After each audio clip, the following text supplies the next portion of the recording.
table worth of meat after school, go into the refrigerator, and I want it all trimmed down, from the tenderloins to make steak tartare. Yeah.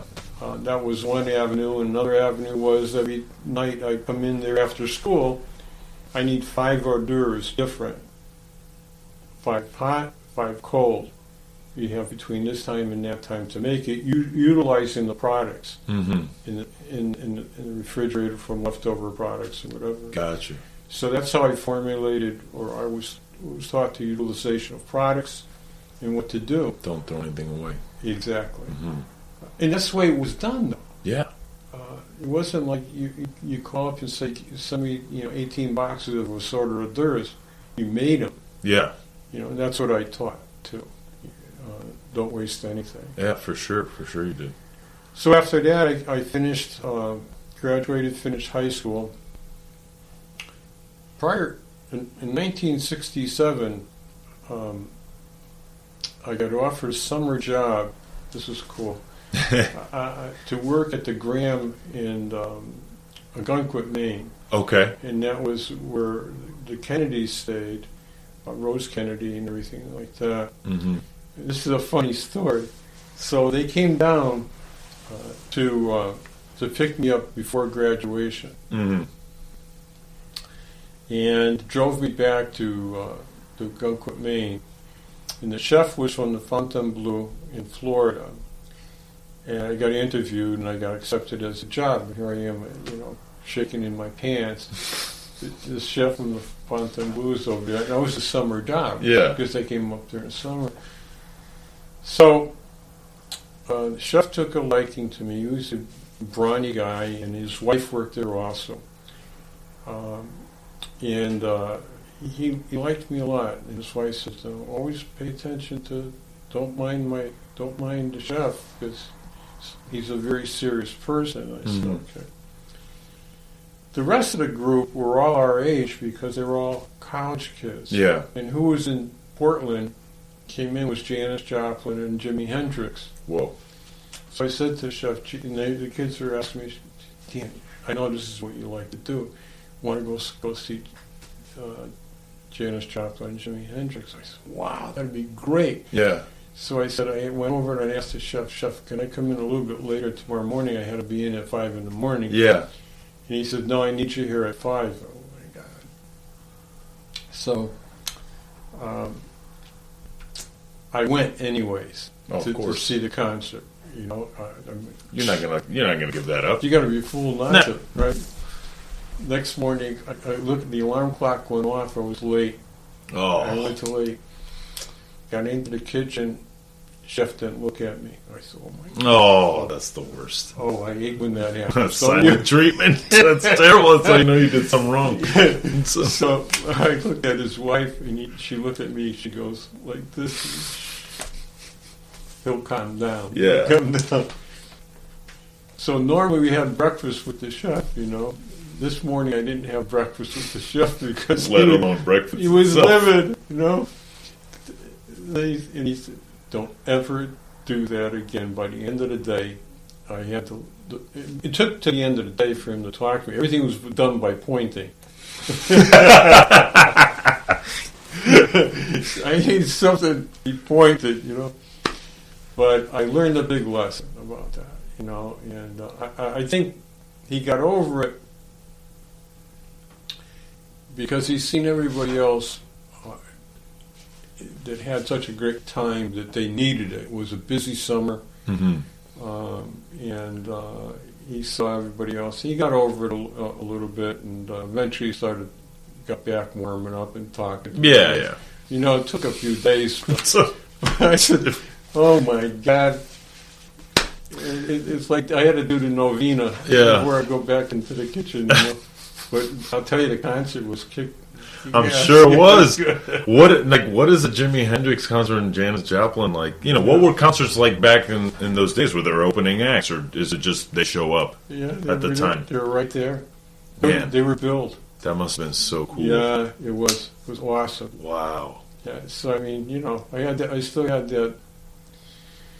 I had that feeling every time they start playing. Yeah. It was great. It wanted to drive me back into that zone, you know. Yeah. But it was great.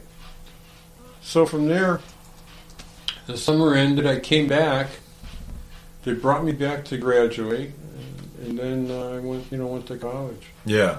So when you're picking colleges, what's going on in your mind? There was one. Okay. And that was CIA. Okay. Yeah. And at Hyde the time, Park. and that was no, it wasn't. Oh. It was in New Haven. Whoa, New Haven, CIA. Yeah. Wow, I did not know that. Yeah, it was. Did they? That's where it started. Yeah. All right. So And Hyde Park, take a step back here. that's 73. Yeah. Okay. CIA Wow. started in 73. So it starts in 73, and what was the selection process for the CIA? What was the application? Like, is it like any college Yeah, or? it was Okay. it was the usual type of thing. All right. You know, it wasn't what you paid for college. It was, No, it wasn't. No. I'm still paying it. yeah, They got me for like another 30 years. yeah. Well, you lot it. You know. Trying to become a millionaire out here, pay next year. You know. Yeah, no, that's the way it is. Yeah. Were the chef instructors that were there at the time, were they sort of highly regarded chefs? Yes. Did they have those other jobs as you were Yes. mentioning? Okay. At that time. Yeah. So chef instructors were chefs. They had other. Yeah. Okay. How did class work? Sort of like, what were the It was more on site production. Okay. One of the things, I don't want to get into what they offer, what they didn't offer, but one of the things is that you didn't have a written curriculum totally, at what I understand at that time. Yeah. You had lecture halls, you had on-site type of cooking. Yeah.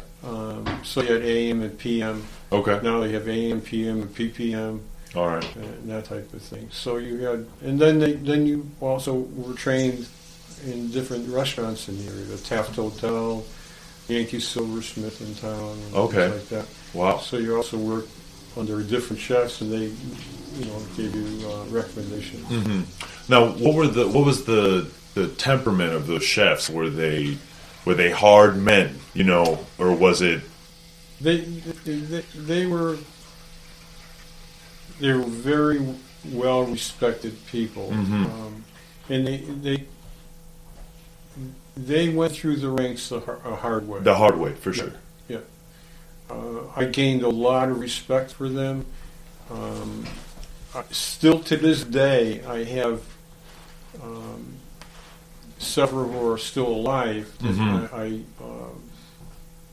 We correspond with each other, and we belong to groups together. Okay. And Fritz Astonishment was one in particular. He was my garde manger instructor. We were we're the best of friends. Yeah. Yeah. So. And here we are today. Here we are today. Yeah. It doesn't stop the cycle, Yeah. Can you remember sort of what were your favorite things to do and learn? I didn't shy away from anything, Dave. Yeah. I love classical cooking. I really enjoyed that. We go through trends. Yeah, we do. Yeah. And I think that's something you had mentioned. At that time, everything was grand. Yeah. The food was grand. Buffet platters. The bigger, the better. The aspic and the gelatin and chaufrade and the whole salmons for 8 people. Yeah. The more food, we weren't overfishing at that point. It didn't matter. No, honest to God. But the longer you went on a buffet table, the more points you got. Okay. Ice carving. Yeah. Chaufrade work, butter sculptures, tallow work. And every one of those mediums I worked on. And I loved art. I loved the art of it. Yeah. That's something that I've always, I remember going in the walk-in as a 14-year-old kid, and you see this watermelon that's carved like a Indian head with the headdress and everything, detailed down to the. And I'm like, that is insane. I mean, now people are all over that on the internet, but this was I didn't know that was possible. You know, and you made a lot of things possible that seemed impossible, and to us, we were like, "How is he doing this?" Well, thanks, but it was it was fun. Yeah, you have to make fun of what you're doing. Yeah, for sure, and lighten it up a little bit. You have to have that serious approach. Yeah, you want everything to come out right. Obviously, you don't want it to come out wrong because then your reputation is wrong. Yeah, right? Exactly. But when it comes to designing and sculpting and layouts, I take all those things not with a grain of salt. I think you should have a direction of whatever you're doing. Mm-hmm. I don't care if it's making that single plate, because when your cook is as good as your last meal. Remember that old story like that, and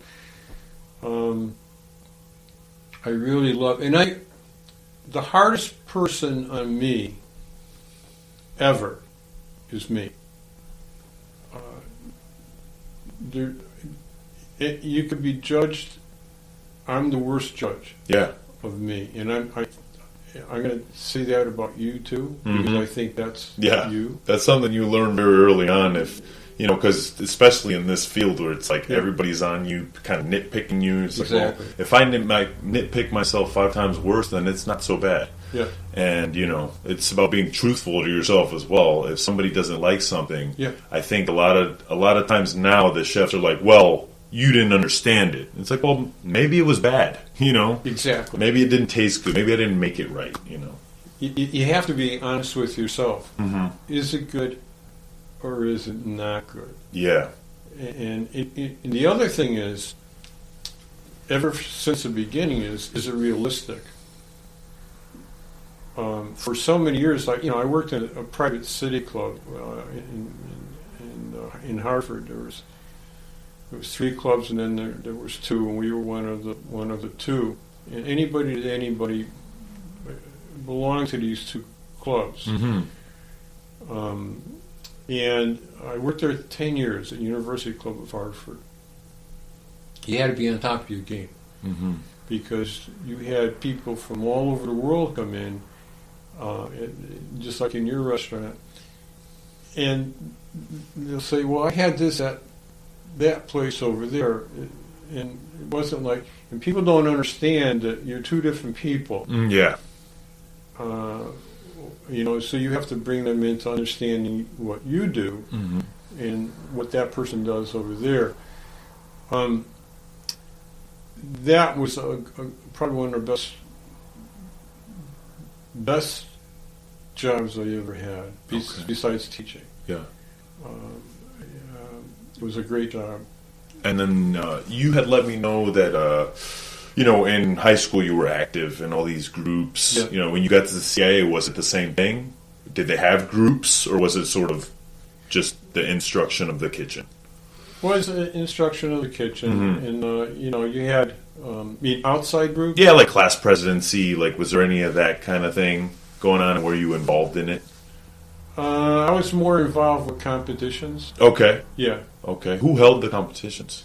Well, like the Connecticut Chefs Association would have a culinary competition. There would be a New England, in Boston competition, and then as that matured through the late '60s, then you started going nationally.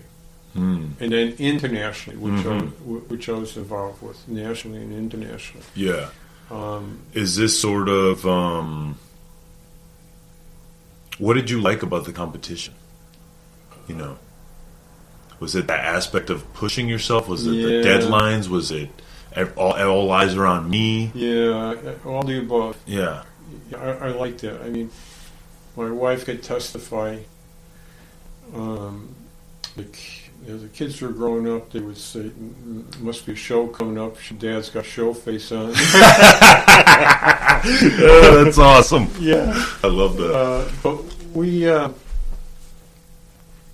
all through my first retrospect, my first competition was in high